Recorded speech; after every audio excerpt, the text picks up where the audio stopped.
Hello friends, आपका स्वागत है इस वीडियो में। और इस वीडियो में हम पढ़ने वाले हैं इंडिया के जितने भी गवर्नर जनरल्स हुए उनके बारे में, और उनके टाइम पीरियड को हम देखेंगे, और उनके शासनकाल में जितने भी इम्पोर्टेंट इवेंट्स हुए जैसे कि चेंजेस, रिफॉर्म्स, इन चीज़ों को, और वार्स, ऐसे चीज़ों को हम देखेंगे।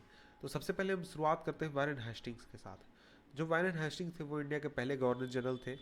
इंडिया में नहीं, बंगाल के, क्योंकि उस समय ईस्ट इंडिया कंपनी का शासन केवल बंगाल में और इंडिया के कुछ पार्ट्स में फैला हुआ था। तो वारेन हेस्टिंग के शासनकाल में बहुत सारे एडमिनिस्ट्रेटिव रिफॉर्म्स हुए। उनमें से इम्पोर्टेंट जो है वो है सबसे पहला एंड ऑफ डुअल सिस्टम। जो डुअल सिस्टम ऑफ गवर्नमेंट था वो इंट्रोड्यूस किया गया था रॉबर्ट क्लाइव द्वारा। रॉबर्ट क्लाइव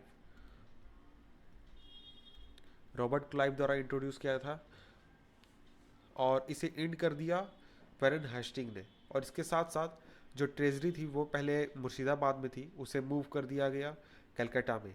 और इसके साथ साथ ही 1772 में जो कलकत्ता थी वो बन गई ब्रिटिशर्स की राजधानी इंडिया में। और इसके बाद अब देखते हैं हम रेवेन्यू रिफॉर्म्स। रेवेन्यू रिफॉर्म्स में जब डुअल सिस्टम को ख़त्म कर दिया गया तो जो रेवेन्यू का कलेक्शन था वो अब किया जाने लगा कंपनी के द्वारा, और कंपनी रेवेन्यू कलेक्ट करती थी अपने एजेंट्स के द्वारा, अपने एजेंट्स के थ्रू रेवेन्यू कलेक्ट करती थी। और इसके बाद जो जुडिशियल रिफॉर्म्स हुए उनमें था जमींदार्स को जुडिशियल पावर दिए गए।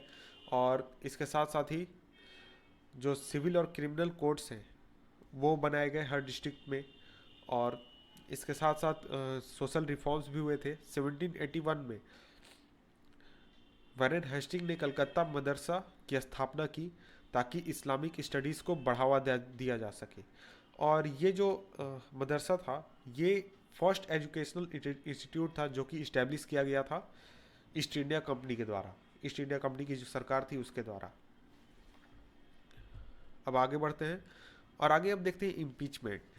जो वारेन हेस्टिंग थे उन पर कई तरह के आरोप भी लगे थे और उन पर इम्पीचमेंट भी चला था। वारेन हेस्टिंग ने अपना रेजिग्नेशन दे दिया था पीट्स इंडिया बिल के विरोध में, जो कि आया था 1785 में। और उन पर कई तरह के आरोप भी लगे, जैसे रोहिल्ला वार जो हुआ था उसका आरोप भी उन पर लगा। नंद कुमार एक व्यक्ति थे जिनके मर्डर का आरोप लगा, और चेत सिंह का केस का आरोप भी उन पर लगा। और उन पर ब्राइब्स लेने का भी आरोप था, यानी घूस लेने का भी आरोप था।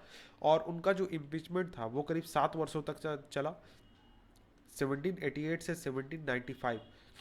लेकिन उन्हें बाद में एक्सोनरेट कर दिया गया था सभी चार्जेस से। और आगे बढ़ते हैं, नेक्स्ट जो गवर्नर जनरल थे उनको देखते हैं। नेक्स्ट गवर्नर जनरल थे sir John Macpherson. Sir John Macpherson governor general बने 1785 में, और वो 1786 के मिडिल में ही छोड़कर चले गए, यानी कि उन्हें हटा दिया गया। तो इस तरह से वो कुछ मंथ्स के लिए ही गवर्नर जनरल बने, इसलिए उनके शासनकाल में उतना कुछ इम्पोर्टेंट इवेंट नहीं हुआ। और अब हम आगे बढ़ते हैं, नेक्स्ट गवर्नर जनरल को देखते हैं। नेक्स्ट गवर्नर जनरल है लॉर्ड कॉर्नवालिस। इन्हें गवर्नर जनरल बनाया गया 1786 में, और ये गवर्नर जनरल के पद पर रहे 1793 तक, 1786 से 1793। और सबसे जो इम्पोर्टेंट इवेंट है इनके शासनकाल का, ये जब गवर्नर जनरल रहे तो इन्होंने परमानेंट सेटलमेंट इंट्रोड्यूस किया 1793 में। पहले जो था, पहले एक साल के लिए, एक ईयर के लिए टैक्स कलेक्ट करने के लिए जमींदार्स को एक लैंड प्रोवाइड किया जाता था, एक एरिया प्रोवाइड किया जाता था, इस आधार पर कि जो सबसे ज़्यादा हाईएस्ट बिड करेगा सरकार को टैक्स देने का। लेकिन इस सिस्टम को हटाकर लॉर्ड कॉर्नवालिस ने परमानेंट एक परमानेंट एरिया प्रोवाइड करने का सिस्टम निकाला जमींदार्स को, ताकि वो जमींदार जो है वो हमेशा के लिए उस एरिया से टैक्स कलेक्ट करके सरकार को देंगे। और ये जो सिस्टम था इसने प्रोस्पेरिटी प्रोवाइड की कंपनी को भी और जमींदार्स को भी। और इसके बाद जुडिशियल रिफॉर्म्स भी हुए थे लॉर्ड कॉर्नवालिस के शासनकाल में। जो जुडिशियल रिफॉर्म्स थे उनमें रेवेन्यू कोर्ट्स को रीऑर्गेनाइज किया गया, और इसके साथ साथ क्रिमिनल कोर्ट्स को भी रीऑर्गेनाइज किया। और जो कलेक्टर्स थे उन्हें जुडिशियल फंक्शन से हटा लिया गया, और कॉर्नवालिस कोड को भी बनाया गया। और इसके साथ साथ पुलिस रिफॉर्म्स को भी इन्होंने इंट्रोड्यूस किया था लॉर्ड कॉर्नवालिस ने। जो जमींदार थे उन्हें पुलिस फंक्शन से हटा लिया गया, और जो थाना आज जिस फॉर्म में हम पुलिस स्टेशन को देखते हैं उस फॉर्म में थाना का इस्टेब्लिशमेंट हुआ था लॉर्ड कॉर्नवालिस के शासनकाल में। तो यहाँ आप तस्वीरें भी देख सकते हैं सभी जो गवर्नर जनरल्स थे उनके तस्वीरें भी हमने आपको दिखाने की कोशिश की है ताकि आपको ये सभी चीज़ें ध्यान में रखने में याद करने में आसानी हो। इसके बाद नेक्स्ट जो गवर्नर जनरल थे वो थे sir John Shore. Sir John Shore 1793 से 1798 तक गवर्नर जनरल बने। इन्होंने नॉन इंटरवेंशन की पॉलिसी अपनाई। और इसके बाद next governor general sir Alured Clarke ये बने 1798 में। इन्होंने कुछ समय के लिए ही गवर्नर जनरल का पद संभाला, इसलिए इनके शासनकाल में उतना कुछ इंपॉर्टेंट इवेंट नहीं हुआ। Next governor general Lord Wellesley. Lord Wellesley 1798 में गवर्नर जनरल बने और 1805 में ये गवर्नर जनरल के पद से इन्हें रिमूव कर लिया गया। और ये फेमस है, लॉर्ड वेल्सली फेमस है अपने जो सब्सिडी अलायंस जो सिस्टम था, सब्सिडी अलायंस सिस्टम, उस सिस्टम को इन्होंने इंट्रोड्यूस किया था, इसलिए ये बहुत ही फेमस है। और इन्होंने एक कॉलेज भी खोला था कलकत्ता में ताकि कंपनी के जितने भी सर्वेंट्स हैं उन्हें ट्रेन किया जा सके, उन्हें एजुकेट किया जा सके कि किस तरह से काम करना है। इसलिए इन्हें father of civil services in India भी कहा जाता है। सिविल सर्विसेज का फादर लॉर्ड वेल्सली को कहा जाता है इंडिया में। इसके बाद लॉर्ड कॉर्नवालिस को फिर से लाया गया गवर्नर जनरल के पद पर 1805 में, लेकिन ये ज़्यादा दिनों तक शासन नहीं कर पाए क्योंकि इनकी मृत्यु बहुत ही जल्दी हो गई। और लॉर्ड कॉर्नवालिस के बाद फिर आए sir George Barlow. George Barlow ये बने गवर्नर जनरल 1805 में और 1807 में ये गवर्नर जनरल पद ये छोड़ चुके थे। इनके शासनकाल में जो इम्पोर्टेंट इवेंट था वो था म्यूटनी ऑफ वेलोर। वेलोर में म्यूटनी हुई थी 1806 में, जिसमें इंडियन सोल्जर्स ने बहुत सारे इंग्लिश ऑफिसर्स की हत्या कर दी थी। ये बहुत ही इम्पोर्टेंट इवेंट है हिस्ट्री में। और इसके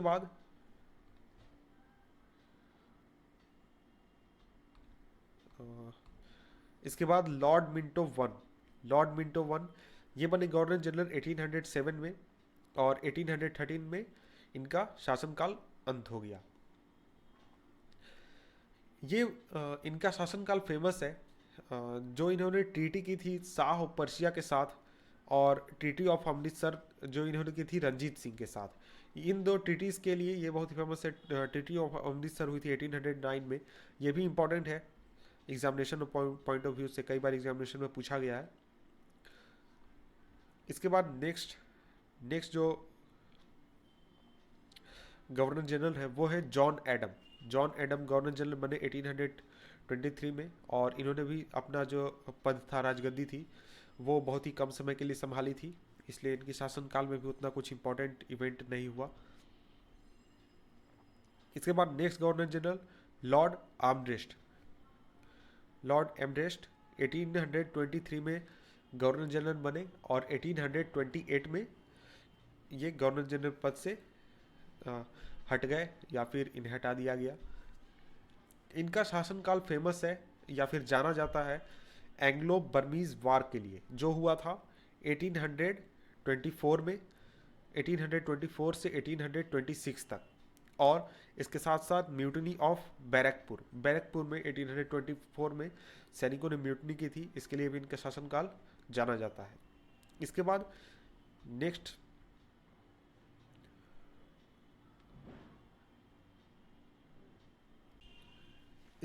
गवर्नर जनरल आए विलियम बेली।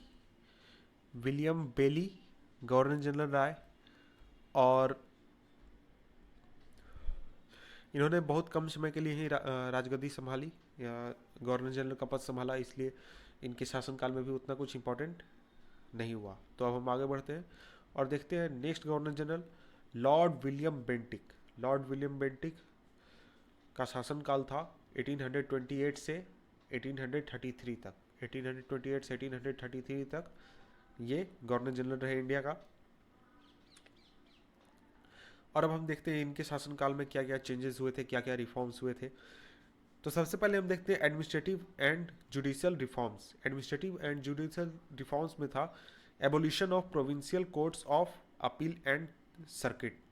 जो प्रोविंशियल कोर्ट्स थे अपील और सर्किट के लिए, उन्हें एबोलिश कर दिया गया, और जो मजिस्ट्रेट होते थे उनके पावर को इंक्रीज कर दिया गया, और इंडियंस को जजेस के रूप में अपॉइंट किया जाने लगा, और जो पर्शियन लैंग्वेज थी उसे रिप्लेस कर दिया गया वर्नाकुलर और स्कॉट लैंग्वेज के साथ, और इसके साथ साथ रेसिडुअरी सिस्टम को इंट्रोड्यूस किया गया, और सरदार दीवानी अदालत बनाया गया इलाहाबाद में, और जितने भी लॉज थे उनका कोडिफिकेशन किया गया। इसके बाद एजुकेशनल रिफॉर्म्स भी हुए थे। एजुकेशनल रिफॉर्म्स में इंग्लिश को एक्सेप्ट किया गया मीडियम ऑफ इंस्ट्रक्शन के रूप में। जब जो मकौली थी, मकौली मकौलीज के रिकमेंडेशन के आधार पर इंग्लिश को मीडियम ऑफ इंस्ट्रक्शन के रूप में एक्सेप्ट किया गया, और 1835 में मेडिकल कॉलेजेस का निर्माण किया गया कलकत्ता में। और सोशल रिफॉर्म्स बहुत ही इंपॉर्टेंट है, क्योंकि सती का जो सती प्रथा थी उसको एबॉलिश किया गया था 1829 में। 1829 में सती प्रथा एबॉलिश की गई थी, और जो थगीज थे सेंट्रल इंडिया में उनको सप्रेस किया गया था, और फीमेल इन्फेंटिसाइड को बैन किया गया था इंडिया में। तो ये जो सोशल रिफॉर्म्स थी ये बहुत ही इंपॉर्टेंट है लॉर्ड विलियम बेंटिक की, क्योंकि इसने सोसाइटी से बहुत ही जितने भी बहुत सारे ख़राब चीज़ों को रिमूव करने की कोशिश की थी, और ह्यूमन सेक्रीफाइसेस को भी बैन किया गया था, और जो हिंदू लॉ ऑफ इनहेरिटेंस था उसे भी रिफॉर्म उसका भी रिफॉर्म किया गया था। इसके बाद सर चार्ल्स मेटकैल्फ ये आए थे गवर्नर जनरल के रूप में। ये रहे गवर्नर जनरल 1835 से 1836 तक। इनका शासनकाल भी बहुत कम था, इसलिए इनके शासनकाल में भी उतना कुछ इम्पोर्टेंट नहीं हुआ। लेकिन एक पॉइंट है, वो है इन्होंने जो वर्नाकुलर प्रेस था उस पर से रेस्ट्रिक्शन रिमूव कर लिए। और अब हम आगे बढ़ते हैं और आगे देखते हैं।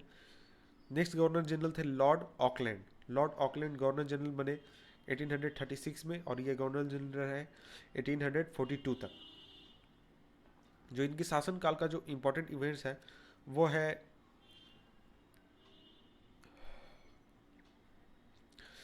जो अफगान था, फर्स्ट अफगान आउटब्रेक, और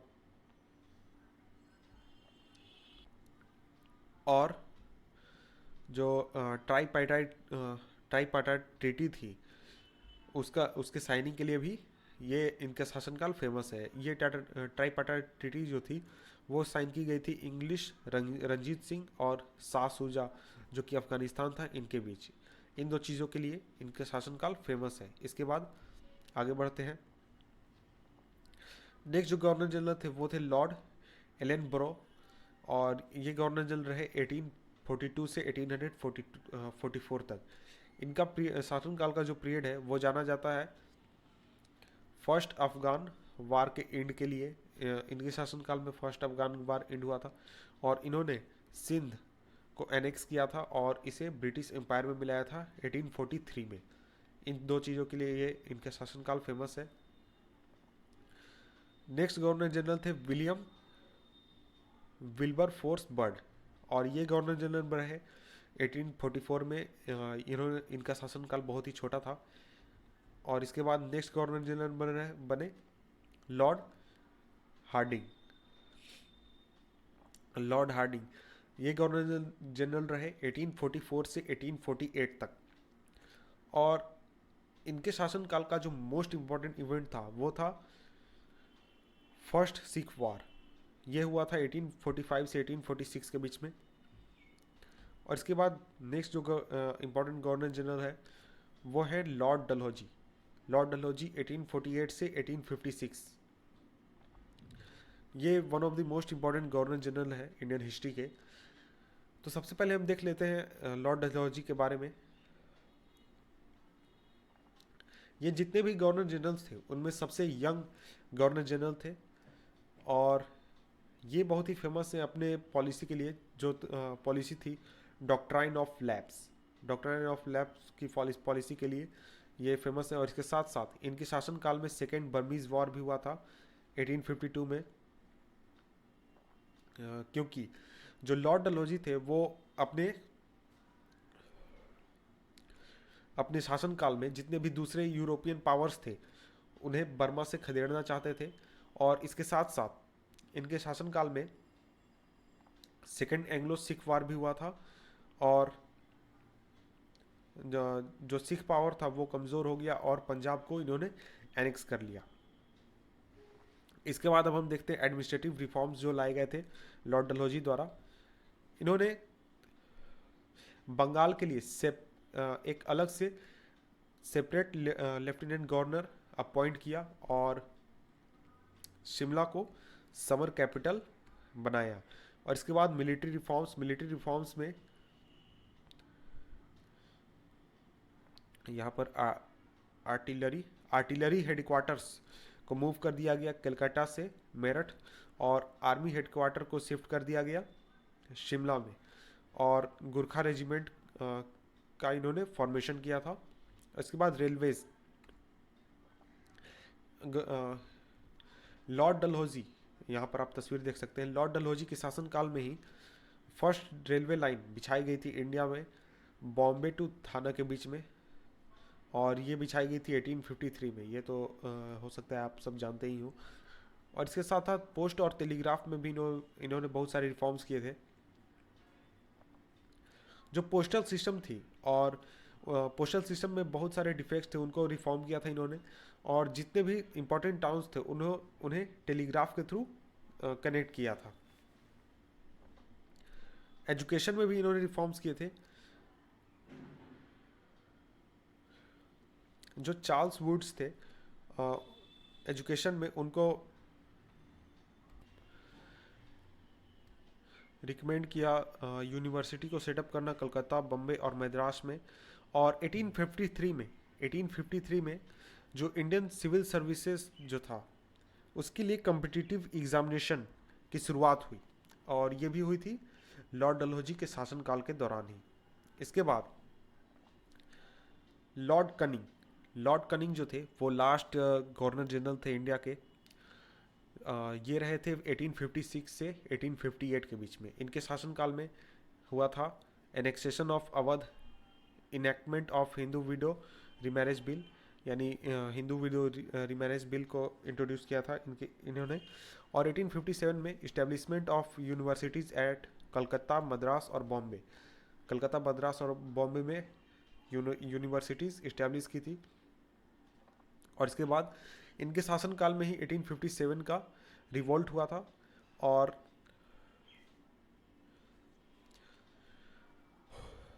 और ये जो था 1857 का रिवोल्ट, ये तो आप जानते हैं कि इंडियन हिस्ट्री में one of the most important event है। तो यहाँ तक हुआ गवर्नर जनरल्स। नेक्स्ट के वीडियो में हम देखेंगे इंडिया अंडर वाइसरॉयज, जितने भी वाइसरॉयज थे उनके इम्पॉर्टेंट इवेंट्स उनके शासनकाल में और उनका शासनकाल। तो आपसे मिलते हैं हम नेक्स्ट वीडियो में, तब तक के लिए गुड बाय।